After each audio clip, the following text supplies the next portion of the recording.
chum phu ngay năng phơi cái thi tràn mày đã mắc cái này ច្រើនដល់កភ្ញៀវក៏មកគងនេះអត់តន់លុបមកអត់តន់អីទេដោយសារតែព្រឹកមិញយើងចេញមកសាព្រឹកមិញយើងចេញទៅខាងណា vì bậc mấy dương ở trên tầng hàng rồi chma hàng bóng khmom ấy ខាងត្បូងឃ្មុំឥឡូវរៀបចំពិធីសាច់ច្រើនមែនតើដោយសារតែទី1យើងចាប់វាមើលប្រភេទណាដែលមានពងប្រភេទណាដែលមានពងមិនមានពងឲ្យຂະຫນាតម៉ានគឺយើងដាក់ទៅតាមភ្ញៀវចង់បានបាទຂະຫນាត7 8ខាំ9ខាំ1គីឡូ5ខាំ6ខាំ1គីឡូជាងតិចតួចបាទនេះសិតតែຂະຫນាត1គីឡូជាងតិចតួច1គីឡូ1ខាំណាអញ្ចឹងតម្លៃបដុំតម្លៃពិសេសជូនបងប្អូនទេមិនថាបងប្អូនយកទៅដាក់ភោជនីយដ្ឋានយកទៅដាក់ក្នុងហាង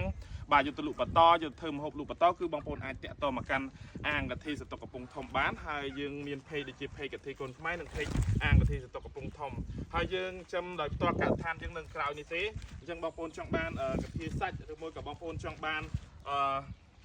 បាទពូជកូនកទ្ធីយកទៅចិញ្ចឹមបាទយើង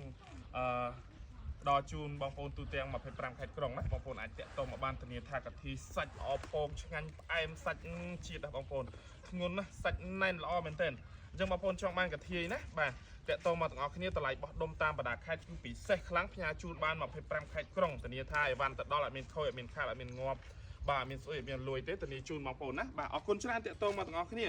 ច្រើនមែនតើ